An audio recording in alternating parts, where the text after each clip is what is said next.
Welcome to special debate. రాజకీయాల్లో శాశ్వత మిత్రులు ఉండరు, శాశ్వత శత్రువులు ఉండరు. కొద్ది రోజులుగా జరుగుతున్న పరిణామాలను చూస్తుంటే అవునని అనిపిస్తోంది. అందరూ అగ్రరాజ్యాధినేత తీరుపై అగ్గి మీద గుగ్గిలమవుతుంటే రష్యా అధ్యక్షుడు మాత్రం ట్రంప్ కరెక్టే అంటూ స్నేహహస్తం ఇచ్చారు. దీంతో యావత్ ప్రపంచం ఒక్కసారిగా విస్మయానికి గురైపోయింది. గ్రీన్లాండ్ ను ఎలాగైనా చేజిక్కించుకోవాలని చూస్తున్న అమెరికా అధ్యక్షుడు డొనాల్డ్ ట్రంప్ కు ఊహించని మద్దతు లభించింది. రష్యా వ్యతిరేకంగా మాట్లాడే అవకాశం ఉందని అందరూ భావించిన ఆ దేశ అధ్యక్షుడు పుతిన్ మాత్రం యుఎస్ కే మద్దతు పలికాడు. గ్రీన్లాండ్ భద్రతకు రష్యా, చైనా నుంచి ముప్పు ఉందంటూ ట్రంప్ గతంలో ఆరోపణలు గుప్పించారు. అయితే తాజాగా పుతిన్ స్పందించారు. గ్రీన్లాండ్ వ్యవహారంతో తమకు సంబంధం లేదన్నారు.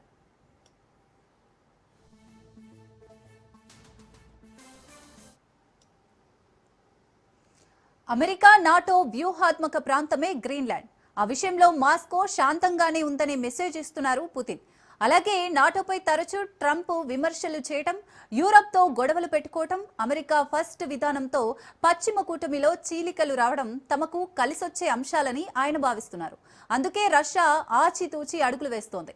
గ్రీన్లాండ్ కొనుగోలుపై ప్రపంచ దేశాల దృష్టి మళ్లడం వల్ల ఉక్రెయిన్ యుద్ధంపై ఒత్తిడి తగ్గడం ఖాయమని మాస్కో అంచనా. అంతేకాకుండా ట్రంప్తో పుతిన్ మొదటి నుండి మంచి సంబంధాలను కొనసాగిస్తున్నారు.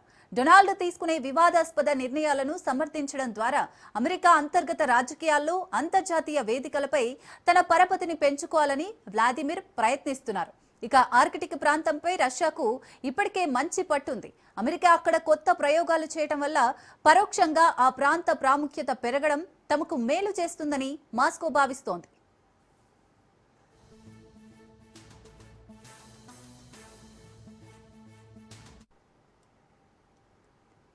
నిజానికి గ్రీన్లాండ్ ను డెన్మార్క్ ఎప్పుడూ కాలనీగా చూస్తోంది. ఏం జరిగినా గ్రీన్లాండ్ ఎపిసోడ్ తమకు అనవసరం అంటోంది రష్యా. 1917లో వర్జిన్ దీవుల్ని అమెరికాకు డెన్మార్క్ అమ్మేసింది. మేం కూడా అలస్కాను యుఎస్ కు అమ్మేశామన్నారు పుతిన్. 1867లో $7.2 మిలియన్ అలస్కాను విక్రయించినట్లు ఆయన గుర్తు చేశారు. గ్రీన్లాండ్ సమస్యను అమెరికా, డెన్మార్క్లు కలిసి పరిష్కరించుకుంటాయని ఆశాభావం వ్యక్తం చేశారు పుతిన్. ఇతరుల భూభాగాలను స్వాధీనం చేసుకోవడంలో అమెరికాకు సుదీర్ఘ చరిత్ర ఉందన్నారు. గ్రీన్లాండ్ కొనుగోలుకు అయ్యే $1 బిలియన్ భరించగల సామర్థ్యం అగ్రరాజ్యానికి ఉందన్నారు పుతిన్.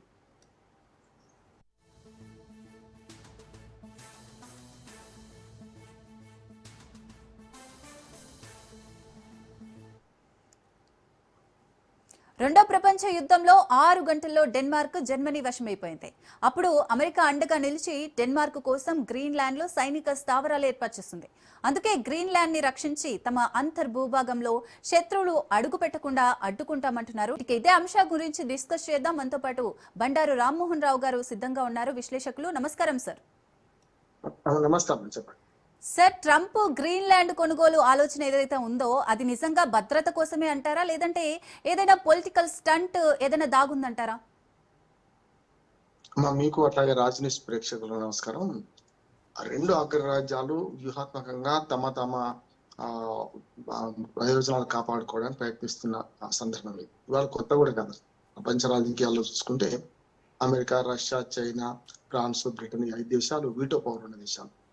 చూడండి, వాళ్ళ ప్రయోజనాలు రక్షించుకున్న క్రమంలో ఎప్పుడు భద్రతా మండలి ఏం జరిగినా కూడా వీటో ప్రయోగిస్తూ తమదైన ప్రయోజనాలు రక్షించుకుంటూ వస్తున్నారు. మిగతా దేశాలన్నీ కూడా ఓ రకంగా వాళ్ళు ఆవులు అవుతే వాళ్ళు కొట్లాడుకుంటే లేకాళ్ళ దూడల వాళ్ళు విరిగినట్టు నడుస్తున్నారు. ఇవాళ పూర్తిగా నేనైతే ఊహించింది అంటున్నాను. ఎందుకంటే రష్యా ఉక్రెయిన్ యుద్ధం జరుగుతున్న సందర్భంలో రష్యాకు అనుకూలంగా చాలా సార్లు మన అమెరికా అధ్యక్షుడు మన ట్రంప్ మాట్లాడారు.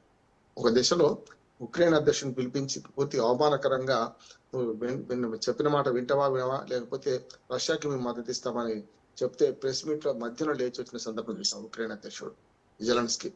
ఆ తర్వాత చూసుకుని మళ్ళీ తనకే వచ్చే అనుభవానికి వస్తే తత్వం బోధపడ్డట్టు మళ్ళీ దువ్వుతే మళ్ళీ ఇదే జెలెన్స్కీ పోయి 20 సూత్రాల పథకానికి అంగీకరించిన సందర్భం కూడా చూసినాం. అంటే ప్రపంచ రాజకీయాల్లో నేను మొదటి చెప్తుంది ఏంటంటే, మనకు వెనిజులాను స్వాధీనం చేసుకున్నప్పుడు కూడా చూడండి, మీరు ఒక రకంగా స్వాధీనం చేసుకున్నట్టే అమెరికా మన వెనిజులా తాత్కాలిక అధ్యక్షుడిగా అమెరికా ప్రకటించుకుంటే కూడా, డొనాల్డ్ ట్రంప్ ప్రకటించుకుంటే కూడా పెద్దగా అభ్యంతరం పెట్టలేదు రష్యా.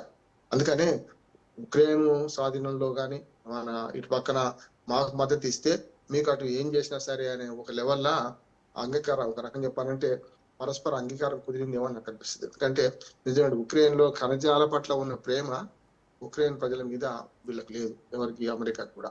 వాళ్ళు చూడండి, యుద్ధంలో కొంత భూభాగాన్ని మాకు అప్పచెప్తేనే మేము ఇప్పటిదాకా మీకు అవసరమైన ఆయుధాలు సప్లై చేసిన దాని కింద విలువైన ఖనిజాలు ఉండే మాకు భూమి అప్పగించమని ఉక్రెయిన్తో బేరసారాలు సాగిస్తుంది అమెరికా. అందుకని మీకు గ్రీన్లాండ్ విషయంలో ఎందుకు రష్యా పట్టించుకోవాలంటే మీ ప్రయోజనాలు మీవి, మా ప్రయోజనాలు మావి, మా తెరువులు మీకు రావద్దని ఒక మాట మాట్లాడుతున్నారు. అంతేకామా మనకు వెనిజులా అధ్యక్షుడిని ఎత్తుకపోయే క్రమం ఇద్దరిని తెలియదంటారా? రష్యాకు తెలుసు. గూఢచర్యంలో అమెరికా తర్వాత ఖచ్చితంగా రష్యా సేనలు కూడా బ్రహ్మాండంగా పనిచేస్తాయి. చైనాకు చెప్పనవసరం లేదు. అటువంటి చైనాకు రష్యాకు తెలిసే మనకు వెనిజులా అధ్యక్షుడిని ఎయిర్ లిఫ్ట్ చేసింది మనకు తెలుసు. అందుకనే ఎవరి ప్రయోజనాలు వాళ్ళవి, అగ్రరాజ్యాలు కూడా ప్రపంచ ప్రయోజనాలు వాళ్ళ పోవటం మాకేం లాభం అని చూస్తారు. అందుకని రష్యా అధ్యక్షుడు ఇంకో మాట కూడా అన్నారు. అంటే రష్యాతోని చైనాతోని రేపు పొద్దున గొడవ వస్తుంది అనుకున్న ట్రంప్ వారితో గొడవ తీరిపోయినట్టు సంతోషపడుతున్నారు. దానికి కారణం కూడా రష్యా అధ్యక్షుడి యొక్క డిప్లొమాట్ వ్యవహారం అంటున్నాడు. అంటే డిప్లొమాటిక్ ఆలోచన చేసి ఆయన ఏమనుకుంటున్నాడు, వద్దన్నా వీడు మడ్డి పని చేస్తాడు కనుక శత్రు శిబిరంలో చీలికలు వస్తే మంచిది కదా. ఇవాళ నాటో కూటమి దేశాలు, చాలా దేశాలు అమెరికాను వ్యతిరేకిస్తున్నాయి. అది కావాలి కదా మనకు, రష్యాకి అయితే కావాల్సింది. కనుక ఫ్రాన్స్ కానీ, కెనడా కానీ, అట్లానే మనకు జర్మనీ కానీ ఇవన్నీ వ్యతిరేకిస్తుంటే ఆ నాటో కూటమిలో చీలికలు రావచ్చు, నష్టం ఉంది. ఉన్న దేశాలు 26 దేశాలు, నాటో కూటమి దేశాలు. 26 దేశాలలో వాళ్ళు కొట్టుకొస్తే లాభం అయితే రష్యాకే కదా.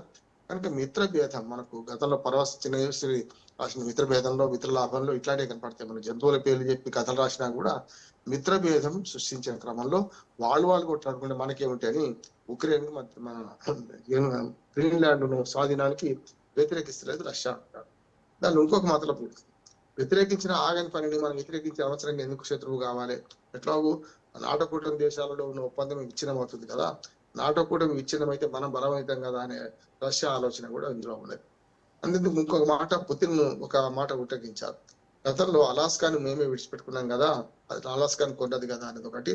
అట్లాగే మనకు ఏదైతే గ్రీన్లాండ్ విషయంలో $1 బిలియన్ ఆర్థికంగా కొనే స్తోమత అమెరికాకు ఉంది, మా ఎవరికి లేదని కూడా ఆయన ఒప్పుకున్నారు. ఇంకొకటి ఏంటంటే భద్రతా రీత్యా చూసినా కూడా అమెరికాకి దగ్గరగా ఉన్న గ్రీన్లాండ్ వాళ్ళు కొనుక్కుంటే వీళ్ళకి వచ్చే లాభం, నష్టం ఏం లేదని మాట కూడా ఉక్రెయిన్ అంటున్నాడు, మన రష్యా అధ్యక్షుడు అంటున్నారు.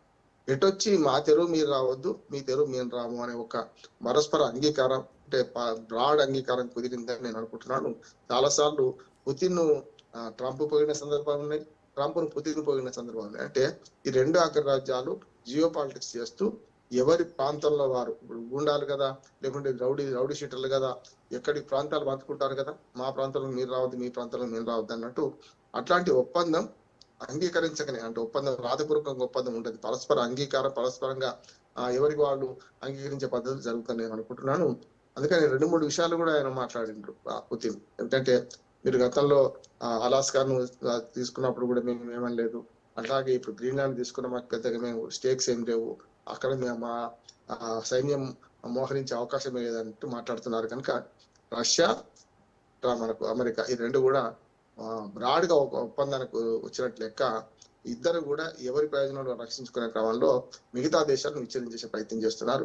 ఎట్లా నాటో కూటమి దేశాలని రష్యాకు వ్యతిరేకమే, అమెరికా వ్యతిరేకమైతే అమెరికా ఒంటరి మిగిలిపోతుంది కదా అనే మాట వస్తున్నది. ఇటీవల మనకు శాంతి మన కోసం కొంత కూటమి కడదామన్న అమెరికా అధ్యక్షుడి మాటలు కానీ, లేకపోతే నాటో కూటమి దేశాలను బెదిరించే క్రమం కానీ, ఇవన్నీ రష్యాకు అనుకూలంగా పరిణామాలు మలుచుకునే ప్రయత్నం చేస్తున్నట్టు పుతిన్. చూద్దాం ఏం జరుగుతుందో. అంటే సార్, ఇప్పుడు ట్రంప్ కు పుతిన్ మద్దతు ఇవ్వడం అనేది అమెరికా అంతర్గత రాజకీయాల్లో కూడా జోక్యం చేసుకునే ఛాన్స్ ఉందా పుతిన్, లేదంటే సాధారణ దౌత్యంగానే కొనసాగిస్తారా? మంచి ప్రశ్న. నా ఉద్దేశం ఏంటంటే ఇప్పుడు ట్రంప్ వచ్చిన సంవత్సరం అయింది మన జనవరి 20కి, రెండోసారి. మొదలేమో 2017 జనవరి 20 నుంచి 2021 జనవరి 20 దాకా మనకు ట్రంప్ ఫస్ట్ ఫేజ్ లో ముఖ్యమంత్రి ప్రధాన అధ్యక్షుడిగా ఉన్నారు. ఇప్పుడు రెండోసారి ఎన్నికైన తర్వాత 1 year అయిపోయింది. ఈ 1 year లో చూడండి, చాలా ట్రంప్ అవలంబిస్తున్న చాలా విధానాలను ఒక రకంగా సమర్థించకున్నా సరే ఊరక ఉంటున్న సందర్భం చూసాం పుతిన్. కొన్నిసార్లు సమర్థించాడు కూడా. అంటే ఏమన్నట్టు, అంతర్గతంగా మీ దేశ వ్యవహారాలు మీరు జోక్యం చేసుకోమంటూనే అక్కడ జరుగుతున్న కొన్ని విషయాలను తమకు అనుకూలంగా మలుచుకునే ప్రయత్నం చేస్తున్నారు. ఎట్లాగూ ట్రంప్ వీక్ అయింది అనుకోండి, అక్కడ పుతిన్ లాభమే కదా. అందుకని అంతర్గతంగా 2500 చోట్ల దాదాపు 10 లక్షలు 15 లక్షల మంది తిరగబడి మీరు మాకు రాజు కాదు, మన అమెరికాకు రాజు లేడు అనే ఉద్యమాలు జరుగుతుంటే కూడా దాన్ని అందుకనే ఒకటేమో ఉక్రెయిన్ పట్ల అమెరికా అధ్యక్షుడు ప్రవర్తిస్తున్న తీరును 2 రకాలు చూడవచ్చు. దాన్ని వీళ్ళకు లాభదాయకంగా చూస్తున్నారు మన పుతిన్. ఎందుకంటే చాలా సార్లు ఒప్పందం కుదుర్చుకుంటావా లేవా అని బెదిరించే సందర్భం ఉంది కదా ఉక్రెయిన్ అధ్యక్షుడిని జెలెన్స్కీని మన అమెరికా అధ్యక్షుడు. అది వాళ్ళ లాభమే కదా. అందుకనే జియో పాలిటిక్స్ లో ఎవరి పాలిటిక్స్ వాళ్ళు చేసుకుంటున్నారు. మధ్యన చైనా స్పెక్టేటర్ గా చూస్తుంది. స్పెక్టేటర్ గా చూడడానికి కారణం ఏంటంటే చైనాకు ఆ ప్రాంతంలో పెద్దగా అవసరం కూడా లేదు. ఉంటే వాడు చైనాకున్న ప్రాంతం అవసరం భౌగోళికంగా చూసినా కూడా హిందూ మహాసముద్రంలో కావాలి, బంగాళాఖాతంలో కావాలి, అరేబియా మహాసముద్రంలో కావాలి. అంతకు మించి చైనా అక్కడికి వెళ్ళి అమెరికా చుట్టుపక్కల ఉన్న గ్రీన్లాండ్ లేకుంటే అక్కడ పోయి కొట్లాడి వీరలేదు కనుక చైనా కూడా ఒక రకంగా రష్యా దారిలోనే ఉన్నట్టు లెక్క. కాకపోతే రష్యా అధ్యక్షుడు పుతిన్ బయటపడ్డాడు, చైనా అధ్యక్షుడు బయటపడలేదు. వీళ్ళు చూస్తున్నారు పాలిటిక్స్ ఎప్పుడు కూడా సీ అండ్ వెయిట్ అంటాం కదా, అది చూస్తున్నారు. ఆ రకంగానే ఇవాళ అమెరికా అధ్యక్షుడు అంతర్గతంగా ఆయన ఏం చేస్తున్నా కూడా సమర్థిస్తున్న పుతిన్ కూడా ఒక రకంగా చెప్పాలంటే వ్యూహాత్మకంగా వ్యవహరిస్తున్నాడు. చూద్దాం. ఒక రకంగా చెప్పాలంటే ఇప్పుడు అమెరికా అధ్యక్షుడికి ఓ లైన్ క్లియర్ అయినట్టు లెక్క. అంటే గ్రీన్లాండ్ స్వాధీనం చేసుకుని మాకు అభ్యంతరం లేదంటే మాకు అక్కడ ఇంట్రెస్ట్ కూడా లేదంటున్నాడు. మాకు అక్కడ ఇంట్రెస్ట్ కూడా ఏం లేదంటున్నారు. ఇక డెన్మార్క్ విషయానికి వస్తే డెన్మార్క్ ఎప్పుడు కూడా నేత ముందు చెప్పినట్టు అసలు గ్రీన్లాండ్ లో ఏ సమస్య వచ్చినా మాకు పట్టనట్టే ఉంటున్నారు. అసలు గ్రీన్లాండ్ రక్షణ కానీ, గ్రీన్లాండ్ సంబంధించిన ఆహార ధాన్యాలకు సంబంధించిన అంశం కానీ చాలా వరకు అమెరికా మీద ఆధారపడేది గ్రీన్లాండ్ తప్ప డెన్మార్క్ మీద ఆధారపడే సందర్భం లేదు. అందుకని అంటున్నా కదా, నారు పోసిన వాడు నీరు పోయాడా, అవసరమైతే ఒక్కొక్కటి $1,00,000 ఇచ్చేస్తాను, నేను కొనుక్కుంటాను అంటున్నాడు. అంటే సామధాన భేద దండోపాయాలు అంటాం కదా. మొదలేమో మేము గ్రీన్లాండ్ స్వాధీనం చేసుకుంటా అన్నాడు, వినకపోతే బలవంతంగానే చేసుకుంటా అన్నాడు. మళ్ళీ దువ్వాడు, మళ్ళీ వెనక్కి యూటర్న్ తీసుకునేమంటున్నాడు. మీకు డబ్బులే కావాలి కదా, మహాతి 55,000 మంది ఉన్నారు. గ్రీన్లాండ్ పెద్ద ఖండమే కానీ అక్కడ ఉన్న అపారమైన ఖనిజాలు ఇవన్నీ చూసుకుంటే ఒక మంచు మొక్క అని వర్ణిస్తున్నాడు. కానీ మంచు మొక్క కాదు, అద్భుత ప్రపంచం. ఒక రకంగా చెప్పాలంటే ప్రపంచంలో అత్యంత విలువైన ఖనిజాలు వేటలో ఒక రకంగా చెప్పాలంటే గ్రీన్లాండ్ మంచి ఖనిజాలు ఉన్నాయి. లిథియం కానీ ఈ మధ్యన ఎలక్ట్రిక్ వెహికల్స్ వస్తున్న సందర్భంలో అట్లాంటి విలువైన అందులో బ్యాటరీస్ వాడే విలువైన ఖనిజాలు కూడా గ్రీన్లాండ్ ఉన్నాయి కనుక దాని మీద కన్నేసిన ట్రంప్ దానికి మద్దతు ఇస్తున్న ఎవరైతే రష్యా అధ్యక్షుడు ఉన్నాడో వీళ్ళిద్దరు కూడా ఒక రకంగా చెప్పాలంటే తుమ్మ ముళ్ళుకు 2 ఒక దగ్గర ఉంటాయి కదా, తుమ్మ ముళ్ళు 2 ఉంటాయి, పైకి వనిపే 2 కానీ కలిసేది ఒకే చోట కనుక అగ్రరాజ్యాల ప్రయోజనం కూడా మా ఇంటికి వస్తే ఏం తెస్తావు, మీ ఇంటికి వస్తే ఏమి ఇస్తావు అని ఉంటుంది. కనుక రష్యా అమెరికా కలిసిపోయినట్టు కాదు, వేరు కనిపిస్తారు. కానీ అగ్రరాజ్యాల విషయానికి వస్తే, ప్రపంచ రాజకీయాల విషయానికి వస్తే వాళ్ళు ఇద్దరు ఒకటే అనే మాట ఇప్పుడు ఈ గ్రీన్లాండ్ విషయంతో మనకు మరొకసారి తేటతెల్లమైంది. అయితే సార్, అమెరికా ఫస్ట్ విధానం ఏదైతే ఉందో ఆ విధానం వల్ల పశ్చిమ కూటమి బలహీనపడినట్లయితే రష్యా లాభపడుతుందంటారా? ఖచ్చితంగా.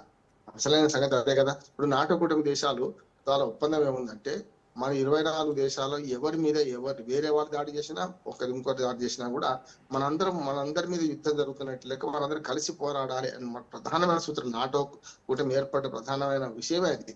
కనుక ఫ్రాన్స్ కానీ, జర్మనీ కానీ, బ్రిటన్ కానీ, నార్వే కానీ, లేకపోతే నీవు చూసుకుంటే మొత్తం 24 దేశాలలో అమెరికా ఇంకొక ఆధిపత్య ధోరణిగా ప్రవర్తిస్తుంది. అసలు నాటో కూటమి బలం అంతా ఎవరనుకుంటే నేనే కదా, నేను ఆపేస్తే మీరు ఏం చేస్తారు, మిమ్మల్ని ఒక్కొక్కరిని చీలికలు భేదం చేసేస్తారని కూడా మొన్న అమెరికా అధ్యక్షుడు ట్రంప్ నాటో కూటమి దేశాన్ని హెచ్చరించారు. వీళ్ళందరూ కూడా మొదట్లో సనుక్కున్నారు, తర్వాత తిరగబడ్డారు. తర్వాత ఫ్రాన్స్ లాంటి దేశం అయితే బహిరంగంగా అమెరికా గ్రీన్లాండ్ స్వాధీనానికి వ్యతిరేకంగా మాట్లాడింది. కానీ బలహీనులు అందరూ కూడా ఏం చేయగలుగుతారు, మహా అయితే అమెరికాతో కొట్లాడితే 2 రోజులకు సరిపోవు ఆయుధాలు. అందుకని చూడండి, మన గతంలో డెన్మార్క్ ను జర్మనీ స్వాధీనం చేసుకున్న సందర్భం చూసుకుంటే 4 గంటలు స్వాధీనం చేసుకోగలిగింది అప్పుడు, చూశారు కదా. అందుకని ఇవన్నీ ఆలోచించే ఈ దేశాలన్నీ ఎంత నాటో కూటమిలో ఉన్నా కూడా ఒకసారి అమెరికా కనుక శత్రువు అయితే మేము భరించలేమనే పరిస్థితి తీసుకొస్తున్నారు. అదొకటి. రెండవది, అన్ని దేశాలు కలిసికట్టుగా ఏకమైతే అమెరికాకి నష్టం ఏం కాదు, ఇది ప్రపంచ రాజకీయాల్లో మరొక కొత్త దానికి తెరలేపినట్టు. అందుకని రష్యా అధ్యక్షుడు ఆచితూచి గ్రీన్లాండ్ విషయంలో మాకు ఎందుకు లేదంటున్నాడు, స్టేక్స్ లేవని అంటున్నాడు. అంటే ఈ 2 అమెరికా ఆధ్వర్యంలో నడిచే ఒక రకంగా పెత్తనంతో నడిచే నాటో కూటమిలో చీలికలు వస్తే శత్రువు చీలిపోతే వాళ్ళ లాభమే కదా. దానివల్ల ఈ లాభాన్ని అంచనా వేసుకొని రష్యా అధ్యక్షుడు బహిరంగ ప్రకటన చేశారు. మాకు గ్రీన్లాండ్ విషయంలో మాకు ఎలాంటి అభ్యంతరం లేదు, మాకు అక్కడ భద్రత విషయంలో మాకు ఎలాంటి బెంగ లేదు, మేము ఒకరు జోక్యం చేసుకోము అనే థర్డ్ పార్టీగా మారిపోయింది. అది ఒక రకంగా చెప్పాలంటే పుతిన్ యొక్క రాజకీయ వ్యూహానికి పరాకాష్ట అనుకుంటున్నాను నేనైతే. ఇక అంతర్గతంగా ట్రంప్ వీక్ అయింది అనుకోండి, అది నష్టమేం లేదు, అది కూడా శత్రు వీక్ కావడం కూడా మంచిదే కదా పుతిన్ కు లేకుంటే రష్యాకు. కానీ ఈ రెండింటి మధ్యన నేనేమంటానంటే చిన్న దేశాల్లో అయితేనేమో అటు పక్కన ఏది మధ్యప్రాచ్యంలో కానీ అటు పక్కనేమో రష్యా మనకు అమెరికా ఆధిపత్యం చెలాయిస్తున్నది, మనకు ఇటు పక్కనేమో చైనా ఆధిపత్యం ఏమో దక్షిణాసియా ఖండంలో చెలాయిస్తున్నది. అంటే మనకు మాల్దీవ్స్, బంగ్లాదేశ్, నేపాల్, మనకు భూటాన్, ఈ దేశాలన్నీ పాకిస్తాన్ ఎట్లాగూ అమెరికా కానీ చైనా కానీ వ్యూహాత్మకంగా వాళ్ళే జియో పొలిటిక్స్ వాడుకుంటున్నారు కనుక రష్యా కావాల్సింది ఏంది, అమెరికా వీక్ కావడం, అమెరికా ఆధ్వర్యం నడిచే నాటో కూటమి వీక్ కావడం కదా. అందుకని కాగల కార్యం గంధర్వులు ఎదురుస్తున్నారు అనే దానికి ఒక మంచి ఉదాహరణ వస్తుంది. అందుకనే చాలా బహిరంగ ప్రకటన చేశారు. జనరల్గా రష్యా అమెరికాకు అనుకూల ప్రకటన చేయదు, అనుకూల ప్రకటన కూడా ఇది కాదు, మాకేం సంబంధం లేదు గ్రీన్లాండ్ స్వాధీనం చేసుకుంటే అనే మాటతోనే ఇవాళ నాటో కూటమిల చీలికను వ్యూహాత్మకంగా రష్యా వాడుకుంటుందని మనం భావించవచ్చు. అంటే సార్ ఇప్పుడు ట్రంప్ మాత్రం గ్రీన్లాండ్ పైన తగ్గేదేలే అంటున్నారు. ఇప్పుడు గ్రీన్లాండ్ పై ప్రపంచం దృష్టి పెరగడం వల్ల ఆర్కిటిక్ ప్రాంతం ఒక కోల్డ్ వార్ జోన్ గా మారుతుందంటారా? అంటే అగ్రరాజ్యమైన రష్యానే చేతులు ఎత్తేసిందంటే కోల్డ్ వార్ ఎక్కడ మారుతుంది ఏ కోల్డ్ వార్ అని డైరెక్ట్ వారికే వస్తుంది. అంటే ఆ నాటో కుటుంబ దేశాలు ఖచ్చితంగా అమెరికా చర్యను ఖండిస్తున్నాయి, వ్యతిరేకిస్తున్నాయి. అంటే ఒక్కొక్కరు బయటపడుతున్నారు. బయటపడడం వల్ల నష్టం ఎవరు జరుగుతుంది? అమెరికా స్పష్టంగా చెప్పింది, మీ నాటో కూటమికి ఉన్న ఆయుధ సంపత్తి కానీ ఏవైనా నా దగ్గర నుంచే కదా, డబ్బైనా నాదే, అవి రెండు నాయే అని. అందుకనే ప్రపంచవ్యాప్తంగా ఉన్న కొన్ని మన రాజ్యాంగ సంస్థలు కొన్ని లేకుంటే ప్రపంచవ్యాప్తంగా నియంత్రించే సంస్థలను కూడా బయటకు ఇప్పుడు WHO నుంచి బయటకు పడ్డది. WHO నష్టపోతే మన అమెరికా మద్దతు లేకపోతే ఎట్లా నడుస్తుంది? కోట్ల డాలర్లు WHOకి సాయం చేసిన అమెరికానే, మిగతా అవన్నీ తక్కువ. చైనా కానీ రష్యా కానీ అమెరికా తర్వాతనే సాయం చేస్తున్నాయి.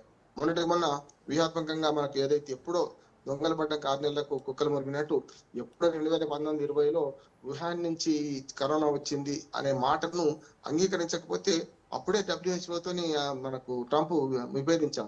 అప్పుడు ట్రంపే ఉన్నాడు మొదటిసారి ఉన్నప్పుడు 2021 దాకా తానే ఉన్నాడు కనుక మన ఏమంటారు దాన్ని కరోనా 2 వేవ్లు కూడా అప్పుడే వచ్చింది, అప్పుడే అన్నారు. అంటే అప్పటి దానికి ఇప్పుడు ప్రతిఫలంగా ఇప్పుడు తీసుకుంటున్నారు, కక్ష తెచ్చుకుంటున్నాడు WHO వైద్యుడు గారు. అట్లాగే శాంతి కూటమని పెడతా అంటున్నారు. అంటే భద్రతా మండలిని వీక్ చేయాలి, ఇట్లాగే WHO వీక్ చేయాలి, మెల్లమెల్లగా ఐక్యరాజ్య సమితి ప్రధాన అంగాలను వీక్ చేస్తుంటే రష్యా కూడా ఏమనుకుంటుంది అంటే ఎట్లాగో వాడి పెత్తంతో నడిచే ఇవన్నీ కూడా పోయి అనుకుంటుంది. అందుకని వాళ్ళ కొత్తగా ప్రత్యామ్నాయ వేదికలు ప్రపంచవ్యాప్తంగా తయారవుతున్నాయి. ఒకటి G7 నుంచి మొదలైంది, తర్వాత సార్క్ దేశాలు, అట్లాగే బ్రిక్స్ దేశాలు, G20 దేశాలు, ఇట్లా ఎవరికి వాళ్ళు వాళ్ళ ప్రయోజనాలు కాపాడుకోవడం సంఘాలు పెట్టుకుంటున్నారు. ఇవి అన్నిటి కలిపి ఐక్యరాజ్య సమితి వీక్ అయితే నష్టం ఎవరికి లాభం ఎవరికంటే నష్టం ఇద్దరికి ఉంటుంది, లాభం ఇద్దరికి ఉంటుంది. WHO ఉంది అనుకోండి, దాని నిధులు ఆపేస్తే ఎవరు నష్టపోతారు? రష్యా నష్టపోదు, అమెరికా నష్టపోదు, చైనా నష్టపోదు, ఇంకొక రకంగా మనలాంటి దేశము నష్టపోదు. ఎవరు నష్టపోతారు అంటే WHO వారు లాభపడేది, ప్రపంచ ఆరోగ్య సంస్థ వాళ్ళు లాభపడేది చాలా వరకు మీకు పేద దేశాలైన ఆఫ్రికా దేశాలు నష్టపోతాయి. వాళ్ళు హలో లక్ష్మణ అంటున్నారు, ఎందుకంటే ఇప్పటికే కొంత వాళ్ళ ప్రాంతాల్లో ఆ దేశాలు 34 దేశాల్లో ప్రపంచ ఆరోగ్య సంస్థ చేస్తున్న సేవలు తక్కువ కావు. అట్లా అంటే ప్రపంచాన్ని స్వాధీనం చేసుకున్న క్రమంలో ఒకసారి దెబ్బ కొట్టి చూస్తున్నాడు. అంటే ఆకలికి అన్నము, వేదనకు ఔషధం అంటారు.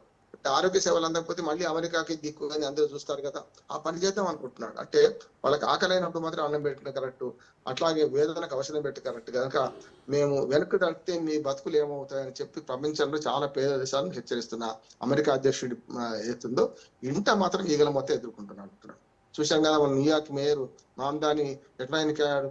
అమెరికా అధ్యక్షుడు స్వయంగా ఒక ముస్లిం మతానికి చెందిన ఆయనను వ్యతిరేకించాడు, డెమోక్రటిక్ పార్టీగా ఎదురు పార్టీ అని రిపబ్లికన్ పార్టీ నుంచి ఈయన వ్యతిరేకత చూపించారు. అయినా సరే ఈయన కాదని మామదాన్ని గెలిచారు కదా. అంటే ఇంట మాత్రం వ్యతిరేకత ఎదురవుతుంది, బయట పలకమోతే ఏం లేదు, బయట భయపెడుతున్నాడు. మొత్తం ప్రపంచ పోలీసుగా లేకుంటే ప్రపంచ పెద్దన్నగా ఇవాళ ప్రపంచ ఆధిపత్యం కోసం బెదిరిస్తున్న అమెరికా అధ్యక్షుడు ట్రంప్ ను ఇంకొక 3 ఏళ్ళు మనం భరించాల్సిందే. ఈ దేశంలో ట్రంప్ కు అంటే మొండివాడైన ట్రంప్ కు అంతర్గతంగా వాళ్ళు ఏమన్నా నాశనం కానీ అని ఒక పాశవిక ఆనందం రకంగా చెప్పాలంటే అక్కడ నష్టం జరిగితే మనకు లాభమే కదా అనే రష్యా కూడా ప్రతిగా వ్యవహరిస్తున్నది. పుతిన్ రాజకీయం పుతిన్కు ఉన్నది, అమెరికాలో ట్రంప్ రాజకీయం ట్రంప్కు ఉన్నది. కానీ పేద దేశాలు మధ్యన ఆవులు కొట్లాడుకుంటే లేగదోడుల కాళ్ళు విడినట్టు పేద దేశాలు బాధపడుతుంటాయి. అందుకనే నాటో కూటమిలో ఏదైతే కలకలం పుట్టిందో అది రష్యాకు అనుకూలం కనుక ఉక్రెయిన్ స్వాధీనం తర్వాత సంగతి దేవుడు ఎరుగు. కానీ మన అట్లానే ఇటు గ్రీన్లాండ్ సమస్య ముందుకు రావడం వల్ల ఉక్రెయిన్ వైపు ప్రపంచం చూపు మరలుతుంది. మేము ఉక్రెయిన్ దెబ్బతీస్తే ఎవడు అడగడు, జుట్టు పట్టుకొని కొట్టిన ఎవడు అడగడు అనే దానికి రష్యా వ్యూహాత్మకంగా తనదైన రీతిలో అమెరికా అధ్యక్షుడికి మద్దతు ఇస్తూ ఏదైతే గ్రీన్లాండ్ స్వాధీనానికి మేము అభ్యంతరం లేదు, అక్కడ ఏం జరిగినా మాకు సంబంధం లేదు అనే మాట అనడానికి ఇంత అంతరార్థం పరమార్థం ఉందని నేను అనుకుంటున్నాను. అయితే సార్, నాటో పైన ట్రంప్ చేసిన విమర్శలు ఏవైతే ఉన్నాయో యూరప్ దేశాలను భయపెట్టే వ్యూహంగా భావించవచ్చా, లేకపోతే అమెరికా అధ్యక్షుడి తీరును ఎలా చూడొచ్చు అంటారు? ఖచ్చితంగా భయపెట్టే తీరే. మేము ఏం చేసినా ఎదురు చెప్పొద్దు మీరు అనే మాట ట్రంప్ అంటున్నాడు కదా. అందుకనే కదా ఇప్పుడు గ్రీన్లాండ్ స్వాధీనం చేసుకుని మీకు వచ్చే నొప్పి ఏమిటి అని అడుగుతున్నాడు. పోనీ రెండవ వాదన కూడా ట్రంప్ ఏం చేస్తున్నాడంటే గ్రీన్లాండ్ మంచు ముక్క కదా, మీకు నష్టం ఏంది, మీకు వ్యూహాత్మకంగా మాకు దగ్గరగా ఉంది, భౌగోళికంగా దగ్గర ఉన్నది, ఉత్తర అమెరికాలో భాగం అది, మీకు నష్టం ఏంది అంటున్నాడు. అందుకని ఆ నష్టం ఏంది అని చెప్పే క్రమంలో ఈ అన్ని దేశాలు ఒకే తిరిగి లేవు. మెల్లమెల్లగా ఒక్కొక్కటి మొదలుపెట్టి సనుగుడుతో మొదలుపెట్టి మెల్లమెల్లగా అమెరికా అధ్యక్షుడు ధీటుగా, ఫ్రాన్స్ అధ్యక్షుడు ఒకరి ముగ్గురు బహిరంగంగా అంటున్నారు. మిగతా వాళ్ళందరూ వీళ్ళు ఎంబడి అంటే వీళ్ళ భుజాల వెనక దాక్కొని అమెరికా అధ్యక్షుడు వ్యతిరేకిస్తున్నారు. తెలుసు అమెరికా అధ్యక్షుడికి స్పష్టంగా ఆయన మళ్ళీ ప్రకటన చేశాడు, నాటో కూటమి మనగలుగుతుందంటే నేను లేకపోతే నాటో కూటమి బలం ఎక్కడిది అని అంటున్నాడు అమెరికా అధ్యక్షుడు. నిజమే కదా. ఆర్థికంగా కానీ, సామాజికంగా, రాజకీయంగా కానీ, ఏ రకంగా చూసిన ఆయుధాల పరంగా కానీ, రక్షణ పరంగా కానీ నాటో కూటమి భయపడుతున్నారు ఎవరైనా అంటే నాటో కూటమి మిగతా దేశాల ఎవరైనా అగ్రరాజ్యాలు ఇటు పక్కన రష్యా కానీ, ఇటు పక్కన చైనా కానీ పోకపోవడానికి ప్రధాన కారణం ఏంది? దాని వెనుక అమెరికా ఉన్నది. కానీ ప్రపంచ యుద్ధం వస్తుంది, అనవసరంగా మనం నష్టపోతాం, వాళ్ళు నష్టపోతాం. అమెరికా అండ లేకుండా నాటో కూటమి నడిచే పరిస్థితి లేదు. చిన్న చిన్న దేశాలని కలిసినా కూడా అమెరికా అండలేకపోతే సమస్య లేదు. అందుకని దాన్ని బహిరంగంగా ఆయన చెప్పాడు. ఇప్పుడు ట్రంప్తో ఒక చిక్కు లేదు మనకి, ఏంటంటే డిప్లొమాట్ కాదు, అనుకున్న పని చేస్తాడు, గ్యారంటీ బయటకు మాట్లాడతాడు. అంటే మాంసం తినేవాడు భూమికలు మెళ్ళ వేసుకున్నట్టు ట్రంప్ ఎక్కడా కూడా రహస్యంగా ఏ పని చేస్తున్నాడు, చెప్పేది చేయకపోవచ్చు ఒకసారి, కానీ చెప్తాడు ఏదన్నా ఒకటి మాట. అప్పుడప్పుడు యూటర్న్ తీసుకుంటాడు. చూస్తున్నాం కదా, మొన్న మనకు ఇరాన్ మీద యుద్ధం చేస్తామన్నాడు, యూటర్న్ తీసుకున్నాడు. సరే మేము చెప్పినాడు, ఒప్పుకున్నారు కదా, ఉరిశిక్ష రద్దు చేశారు కదా, అక్కడ అంతర్యుద్ధంలో జరుగుతున్న క్రమంలో 2500 మందిని వాళ్ళు జైలుకు పంపారు కదా, వాళ్ళందరినీ ఉరిదీస్తామన్నారు, ఉరిశిక్షను అమలు చేయమని ఇరాన్ చెప్పగానే చల్లబడ్డాడు కదా. అందుకని ఆ ట్రంప్ చేసేది చెప్పడు, చెప్పేది చేయడు. ఈ రెండింటి మధ్యన చాలా అంతరం ఉంటుంది. బహిరంగంగా మాత్రం మాట విడుస్తాడు, తర్వాత దాన్ని సమర్థించుకునే ప్రయత్నం కూడా చేస్తారు. అందుకనే గతంలో ఆడవారి మాటలకు అర్థాలు వేరు లేని దుర్మార్గ సామెత ఒకటి ఉండే, కానీ ఇప్పుడు ఆ సామెతని ఇటుపక్కన అలానే ఎవరంటే ట్రంప్ మాటలకు అర్థాలు వేరు లేని మనం అనుకోవాలి. ట్రంప్ ఏదైనా మాట్లాడతారో చేస్తారా అంటే చేయడు, ఒక్కోసారి ఏది మాట్లాడకుండా కొన్ని పనులు చేస్తుంటాడు. ఈ రెండింటి మధ్య తేడా చూడాలి మనం. అట్లాగే పోస్ట్ ట్రూత్ భావన, సత్యానంతర భావన అని ఒకటి కొత్తగా దాదాపు 10 ఏళ్ళ నుంచి మాట్లాడుతున్నాం. దాంట్లో పోస్ట్ ట్రూత్ ఫ్యాక్టర్ ఎట్లా ఉన్నదంటే అమెరికా అధ్యక్షుడు చాలా వరకు ఉదాహరణ తీసుకుంటున్నారు. రోజుకు 6 నుంచి 8 అబద్ధాలు ఆడతారు, అర్ధ సత్యాలు అసత్యాలు చెప్తారట. ఎప్పుడు కూడా దీని భావం అంటే గతంలో గోబెల్స్ ప్రచారం అనేవాళ్ళు, కానీ ఈ అబద్ధాలు ఆడడంలో ట్రంప్ను మించిన వారు లేరు, లేకపోతే మైండ్ గేమ్ ఆడడంలో ట్రంప్ను మించిన వారు లేరు అని పేరు తెచ్చుకుంటున్నారు. అందుకని గ్రీన్లాండ్ విషయంలో రోజుకో మాట మాట్లాడతారు. మొట్టమొదటేమో మీరు లొంగిపోండి అంటాడు, లేకపోతే సైనిక పరంగా లొంగ తీసుకుంటామంటాడు, తర్వాత డబ్బులు ఇచ్చి కొంటామంటాడు. అంటే ఒక మాట పూర్తిగా డిఫరెంట్ గా, అంటే అపరిచితుడు కనిపిస్తున్నాడు మన అమెరికా అధ్యక్షుల్లో. కనుక అపరిచితుడిని అంటే పిచ్చివాడి చేతిలో రాయి కనుక మనం జాగ్రత్తగా వండుకుంటూ ఆ రాయి ఇటువైపు తిరిగినా, నాటో కూటమి వైపు తిరిగినా సరే, లేకపోతే మనకు ఇటు పక్కన గ్రీన్లాండ్ విషయం జరిగినా సరే అని మన అమెరికా చర్యలను గమనిస్తూనే ట్రంప్ పిచ్చి చేష్టలకు మద్దతు ఇవ్వకుండానే మద్దతు ఇస్తుంది రష్యా. ఈ చైనానేమో స్పష్టంగా చెప్తున్నది, వాళ్ళకి చైనాకి అక్కడ పాలిటిక్స్ తో సంబంధం లేదు, ఇటు పక్కన దక్షిణాసియా పాలిటిక్స్ తోనే సంబంధం ఉంది, జియో పాలిటిక్స్ చేస్తుంది కనుక సంబంధం లేదు. కనుక చైనా స్పెక్టేటర్ చూస్తున్నది, రష్యా అధ్యక్షుడేమో బయటకు చెప్పేసి ఆయన ఇష్టమైన పని చేసుకొని అని అన్నాడు. కనుక నాటో కూటమిలో చీలికకు ఇది ప్రధానమైన కారణం అవుతుంది. ఆ చీలికను ఉపయోగించుకునేది రేపు రష్యా, మిగతా చైనా అలాంటి దేశాలు ఉపయోగించుకుంటాం. అందరి మధ్యన మనం కూడా చూస్తుంది ఏంటంటే ఈ మధ్యన మనం కూడా ఒక మంచి అమెరికా గుణపాఠం చెప్పినాం, ఏది శాంతి సంఘం పెడతా ఈ దేశాలను చేరండి అంటే మేము చేరం కాక చేరం పోమని భద్రతా మండలి సాక్షిగా చెప్పాం. అట్లాగే మనకు నిన్న కాక మొన్ననే మనకు ఏదైతే దావోస్ సదస్సులో అమెరికా అధ్యక్షుడు మాట్లాడి, ఇప్పుడు నేను చెప్పిన మాటలన్నీ అమెరికా అధ్యక్షుడు అక్కడ మాట్లాడిండు. ఏది మనకు గ్రీన్లాండ్ మేము స్వాధీనం చేసుకుంటామని, దానికి పెద్దగా మేము బాధపడాల్సిన అవసరం లేదు, మీరు అందరూ దాన్ని వ్యతిరేకం చేయొద్దని నాటో కూటమి దేశాన్ని హెచ్చరించిండు, బెదిరిస్తున్నాడు కూడా అంటున్నాను. అంటే ఒక దిశలో భయపెడతాడు, రెండో దేశం హెచ్చరిస్తారు, అవసరమైతే మీరు అక్కడికి వస్తే మీ పని కూడా పడతామంటున్నారు. గ్రీన్లాండ్ అతి త్వరలో ఏదో నయానో భయానో అమెరికా స్వాధీనమే అవకాశం ఉంటుంది. గతంలో అలాస్కా లాగా, గతంలో ఇప్పుడు డెన్మార్క్ కదా జర్మనీ యుద్ధంలో ఎట్లాగో 4 గంటల్లో స్వాధీనం చేసుకోగలిగిందో, గ్రీన్లాండ్ స్వాధీనం చేసుకోవడానికి రష్యా అధ్యక్షుడి మాటల వల్ల ఇవాళ ఒక రకంగా నైతికంగా, రాజకీయంగా ట్రంప్ మద్దతు దొరికినట్టు లెక్క. ఇది చాలు ఆయనకు ముందు పోవడానికి. అంటే ఇషారా, మన అఖల మందుకో ఇషారా కాఫీ అని ఒక ఉర్దూ సామెత. అంటే తెలివిగల వాడికి ఒక సైగ కావాలన్నట్టు రష్యా అధ్యక్షుడి యొక్క మాటల వల్ల అమెరికా ముందుకే వద్దనుకుంటున్నాను. గ్రీన్లాండ్ స్వాధీనం తప్పదేమో అనిపిస్తుంది నాకైతే అమెరికా. అంటే గ్రీన్లాండ్ నిజంగా ఒక భద్రతా అంశం అయితే ట్రంప్ పుతిన్ ఇద్దరు ఒకే మాట ఎందుకు మాట్లాడుతున్నారంటారు? అంటే ఇందులో ఎవరి ఆట ఎవరికి అర్థం కావడం లేదంటారు? ఏం అర్థం క్లియర్ గా ఇప్పుడు బొమ్మ బొరుసు కనపడుతుంది కదమ్మా, క్లియర్ గా అర్థమవుతుంది. ఏం లేదు, రష్యా కావాల్సింది ఏంటి? నాటో కుటుంబంలో చీలిక రావాలి, శత్రువు వీక్ కావడం కదా తనకు కావాల్సింది. అట్లాగే శత్రువు చేసే పనులు తనకు కూడా అమెరికాలో అంతర్ యుద్ధం రాకపోయినా సరే అమెరికాలో ట్రంప్ పడిపోవడానికి ఒక అవకాశం వస్తుంది కనుక చోద్యం చూస్తున్నది రష్యా. దాంతో పాటు అవసరమైన దగ్గర ఇన్వాల్వ్ అవుతూ అవసరం లేని దగ్గర ఇన్వాల్వ్ కావడం లేదు, చూస్తున్నాం కదా. ఇప్పుడు ట్రంప్ ఎడాపెడా వాయిస్తుంటే వెనిజువలా అధ్యక్షుడు ఎత్తుకపోయినా, ఇరాన్ మీద యుద్ధం చేసినా అప్పుడు వ్యతిరేకించడం వేరు. కానీ గ్రీన్లాండ్ విషయాన్ని ఎందుకు వ్యతిరేకిస్తలేదు అంటే నాటో కూటమి చీలిపోవాలని అంటారు కదా, శత్రువు వీక్ కావాలంటే శత్రువు బలహీనపడాలి కదా. అందుకే నాటో కూటమి దేశాలన్నీ కలిసి కట్టుకున్నా అమెరికానే లీడ్ చేసింది, కానీ అమెరికా మాట వినని అంటున్నారు కదా వీళ్ళందరూ. అందుకని చూడండి మీరు, ఇప్పుడు ఉక్రెయిన్ అధ్యక్షుడు అమెరికా మాట వినను అని బయటకు లేచిపోయినాడు, మళ్ళీ ఎందుకు ఇచ్చిండు? 20 సూత్రాల పథకానికి ఎందుకు అంగీకరించిండు? పుతిన్ అమెరికా మాట ఇద్దరిది ఒకటే ఉంది, ట్రంప్ పుతిన్ ఒకరే, మేము మధ్యన పోతే మనం నష్టపోతామనే దానికే కదా మళ్ళీ పుతిన్ మన అమెరికా అధ్యక్షుడి దగ్గరికి ఉక్రెయిన్ అధ్యక్షుడు జెలెన్స్కీ పోయింది కూడా 20 సూత్రాల పథకంలో. దగ్గరకు వచ్చినాక కూడా అది పోయింది. ఎందుకు పోయింది? రష్యాకు అనుకూలంగా ఉన్న అన్నిట్లలో 18 ఒప్పుకున్నాను, ఇంకో 2 ఒప్పుకోవడానికి అభ్యంతరము అని చెప్పి జెలెన్స్కీ వాదిస్తే ఒప్పుకుంటే ఒప్పుకో, సంతకం పెడితే పెట్టు, లేకపోతే లేదన్నాడు కదా. అది పుతిన్ లాభమే కదా. ఉక్రెయిన్ అధ్యక్షుడిని వ్యతిరేకించే క్రమంలో పుతిన్ కు ఈ అమెరికా అధ్యక్షుడు పుతిన్ మన ఉక్రెయిన్ అధ్యక్షుడు బెదిరించడం అవసరమే కదా. అంటే ఎవరి అవసరాలు వాళ్ళకు ఉన్నాయి. అందుకనే స్పష్టంగా ఇవాళ ఎవరి రహస్య ఆట ఎవరు ఆడతలేరు, మన దొంగ ఆట ఎవరు ఆడతలేరు. ఈ దొంగ ఆట బయటపడ్డది, మొన్నటిదాకా ఉన్నది వేరు. ఇవాళ గ్రీన్లాండ్ విషయంలో రష్యా అధ్యక్షుడి మాట వ్యూహాత్మకంగా కరెక్ట్ అంటున్నాను నేను. వాడు అమెరికా అధ్యక్షుడు వీక్ కావడం అవుతుంది, అంతర్గతంగా అమెరికా అధ్యక్షుడు ఈ మన నాటో కూటమితో మొండితనం ప్రవర్తిస్తారు కనుక నాటో కూటమి చీలిపోతే వాళ్ళ లాభం కనుక ఆ రకంగా రష్యా అధ్యక్షుడు వ్యూహాత్మక అడుగులు వేస్తున్నాడు. దానిలో భాగంగానే రష్యాకి ఏమి ఇంట్రెస్ట్ లేదు, ఏది గ్రీన్లాండ్ స్వాధీనంలో మాకు ఏమి ఇంట్రెస్ట్ లేదు, మాకు మన జియో పాలిటిక్స్ లో మాకు అక్కడ అవకాశం కూడా అవసరం కూడా లేదు అనే మాట సోవియట్ రష్యా మాట్లాడడం మంచిది అంటున్నాను. అంటే అది వాళ్ళ ప్రయోజనాల రీత్యా కరెక్టే అంటున్నాను నేను. Right, thank you sir. Thank you Rammohan Rao గారు, thank you so much. So చూసారు కదా, ఇది వాళ్ళ స్పెషల్ డిబేట్. Keep watching.